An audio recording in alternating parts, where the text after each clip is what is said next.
Hello everyone, welcome to RV Search English. So students, in this video we will be seeing 10th standard English lesson on Wings of Courage. So I have divided this video into two parts. दोन parts मध्ये मी हा video divide केलेला आहे. त्यामध्ये एका part मध्ये आपण अर्धा लेसन बघणार आहोत आणि दुसऱ्या पार्ट मध्ये रिमेनिंग जो अर्धा राहिलेला आहे तो बघणार आहोत. बिकॉज जर एकच व्हिडिओ केला असता तर लेसन फार म्हणजे व्हिडिओ फार लांब झाला असता, मोठा झाला असता. त्यामुळे आपण दोन भागांमध्ये शिकणार आहोत. So let's get started. Air Force Marshal Arjun Singh, an icon of India's military history, will always be remembered as a war hero who had successfully led a young IAF during the 1965 Indo-Pak War. So, this lesson is based on Arjun Singh. Arjan Singh यांच्यावर based, यांच्यावर आधारित हा lesson आहे आणि ते आहेत air force marshal. ही त्यांची पदवी आहे, त्यांचा हुद्दा आहे एअर फोर्स मार्शल.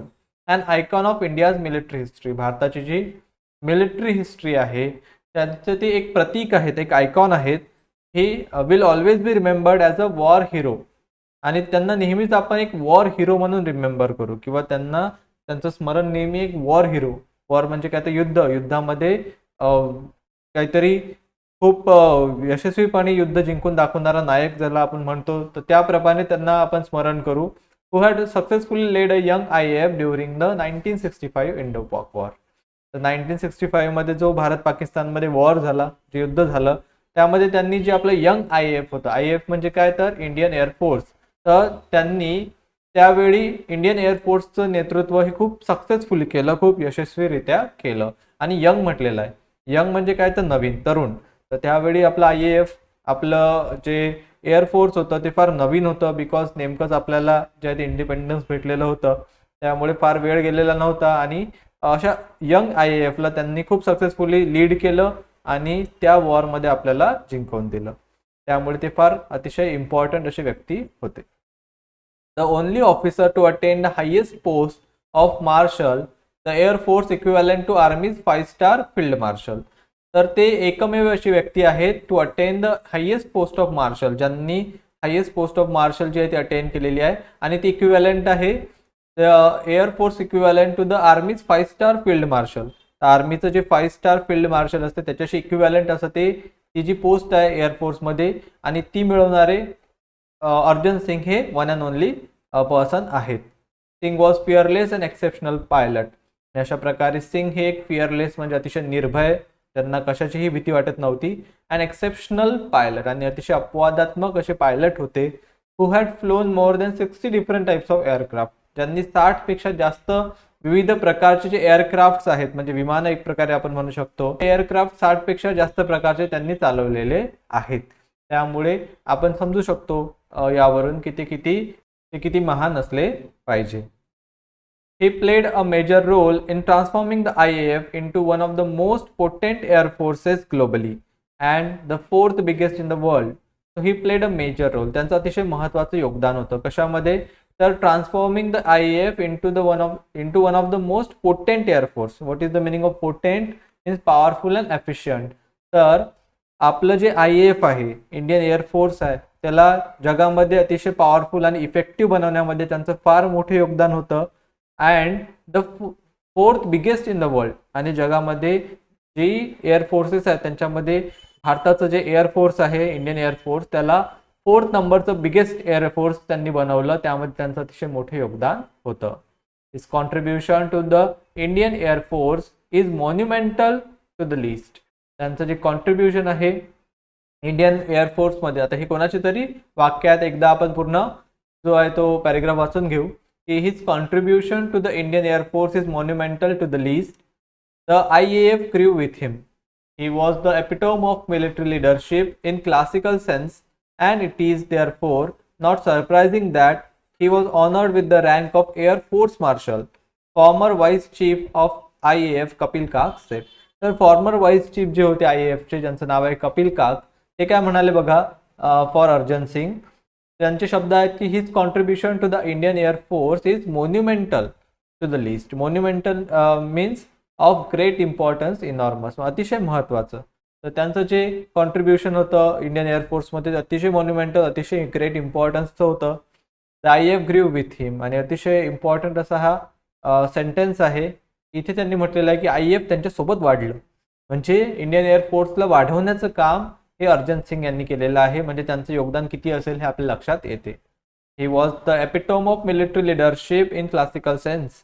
आणि ते मिलिटरी लिडरशिपचे एपिटोम होते. Epitome means a perfect example. तर मिलिटरीमध्ये ज्या प्रकारे एक नेतृत्व शक्ती असते, लिडरशिप असते, त्यांचं ते एक परफेक्ट एक्झाम्पल होते. It is therefore not surprising that he was honoured with the rank of air force marshal. त्यामुळे त्यांना जी रँक आहे एअरफोर्स मार्शलची ती मिळाली, यात कोणालाही कुठलंही सरप्राईज वाटण्यासारखं नाही. सगळ्यात वरची जी रँक होती आणि ती one and only Arjan Singh यांनाच मिळालेली आजपर्यंत, आणि ती त्यांना मिळाली यात कुठलंही सरप्राईज नाही. बिकॉज त्यांचं त्यामध्ये कॉन्ट्रीब्युशनच तेवढं होतं. इंडियन एअरफोर्सला त्यांनी अतिशय पॉवरफुल असं बनवलं होतं. Singh was honoured with the rank of marshal on the Republic Day in 2002. तर 2002 रिपब्लिक डे म्हणजे प्रजासत्ताक दिन ज्याला आपण म्हणतो, त्या दिवशी सिंग यांना रँक ऑफ मार्शल यांनी ऑनर करण्यात आलं. म्हणजे त्यांना सन्मानित करण्यात आलं, ती रँक देण्यात आली. Sam Hormusji, Framji, Jamshedji, Manekshaw and KM Cariappa were the only 2 army generals honoured with the rank of field marshal. तर हे 2 फक्त आर्मी जनरल्स होते, ज्यामध्ये Sam Hormusji, Framji, Jamshedji, Manekshaw, this is one, and KM Cariappa were the another. तर they were the only 2 army general honoured with the rank of field marshal. या दोघांनाच field मार्शलची जी rank आहे ती मिळालेली होती. Known as a man of few words, Singh was not only a fearless pilot but also had profound knowledge about air power and applied it in a wide spectrum of areas. म्हणजे थोडी या पॅरेग्राफमध्ये सिंग यांच्याबद्दल एक personal information दिलेली आहे की known as a man of few words. तर man of few words means अतिशय कमी बोलणारे. तर सिंग जे होते अतिशय कमी बोलणारे होते. Was not only fearless pilot but also had profound knowledge of air power. तर ते फक्त एक फिअरलेस पायलटच नव्हते, तर त्यांना अतिशय डीप असं नॉलेज होतं एअर पॉवरचं. म्हणजे हवा वारा याची जी शक्ती आहे त्याचं खूप नॉलेज त्यांना होतं. And applied it in a wide spectrum of areas. आणि त्यांनी ते विविध स्पेक्ट्रम ऑफ एरियाजमध्ये, विविध क्षेत्रांमध्ये त्यांनी अप्लाय सुद्धा त्यांचं नॉलेज केलं. Singh had assiduously led the IAF during the 1965 war. So त्यांनी 1965 वॉरमध्ये जे इंडो पाक वॉर आहे त्यामध्ये assiduously means working hard and showing careful attention to details. प्रत्येक गोष्ट समजून घेणे, प्रत्येक गोष्टी या डिटेल्समध्ये जाणे आणि खूप मेहनत करणे, अशा प्रकारे त्यांनी खूप मेहनत करून इंडियन एअरफोर्सला त्या वॉरमध्ये लीड केलं. म्हणजे नेतृत्व त्यांनी केलं. And denied success to Pakistani air force though it was better equipped with American support. आणि त्यांनी पाकिस्तानची जी एअरफोर्स होती तिला सक्सेस मिळू दिलं नाही, जरी ती एअरफोर्स जी आहे ती बेटर इक्विपाइड होती विथ अमेरिकन सपोर्ट. तर त्यावेळी अमेरिकेचा सपोर्ट होता पाकिस्तानला आणि अमेरिकेने त्यांची जे लेटेस्ट टेक्नॉलॉजी होती ती पण पाकिस्तानला दिलेली होती. त्यामुळे पाकिस्तानची एअरफोर्स खूप स्ट्रॉंग होती, पण अशा स्ट्रॉंग एअरफोर्सला सुद्धा त्यांनी जिंकू दिलं नाही. तर हेच त्यांचं खूप जास्त मोठं आपण म्हणू की यश आहे, सक्सेस आहे. His most outstanding contribution was during the war set का. त्यामुळेच का म्हणतात की त्यांचं सगळ्यात आउटस्टँडिंग कॉन्ट्रीब्युशन जर कोणतं असेल, योगदान असेल, तर ते होतं ड्युरिंग द वॉर. वॉरच्या वेळेस जे त्यांनी IAFचं नेतृत्व केलं, लीड केलं आणि पाकिस्तानला जिंकू दिलं नाही, तर ते सगळ्यात मोठं त्यांच्या जीवनातलं योगदान जे आहे ते आपण इथे म्हणू शकतो. Commending his role in the war, YB Chavan the then defence minister had written. तर जे YB चव्हाण होते, यशवंतराव चव्हाण, ते आपल्या महाराष्ट्राचे म्हणजे मुख्यमंत्री सुद्धा होते, आपल्या राज्याचे पहिले मुख्यमंत्री. आणि त्यावेळी ते डिफेन्स मिनिस्टर होते, म्हणजे संरक्षण मंत्री होते. तर ते जेव्हा कमेंडिंग म्हणजे स्तुती करणे एक प्रकारे, तर ते जेव्हा एअर मार्शल अर्जन सिंग यांची स्तुती करतात तेव्हा ते लिहितात, air marshal Arjan Singh is a jewel of a person. तर एअर मार्शल अर्जन सिंग हे ज्वेल ऑफ अ पर्सन आहेत, म्हणजे एक प्रकारे मौल्यवान दागिना आहेत देशाचा. Quite efficient and firm. अतिशय एफिशियंट होते ते, फर्म होते. फर्म म्हणजे गंभीर, स्थिर. एफिशियंट म्हणजे अतिशय कार्यक्षम होते. अनएक्साइटेबल बट व्हेरी एबल लीडर. अनएक्साइटेबल होते आणि खूप एबल लीडर होते. अतिशय कार्यक्षम असं नेतृत्व गुण त्यांच्यामध्ये होतं. एक नेता टाईप होते ते आणि त्यामुळेच ते लीड करू शकले IAFला. तर अशा प्रकारे खूप चांगले वर्ड्स, खूप स्तुती ज्याला आपण म्हणतो ती त्यांनी केलेली आहे.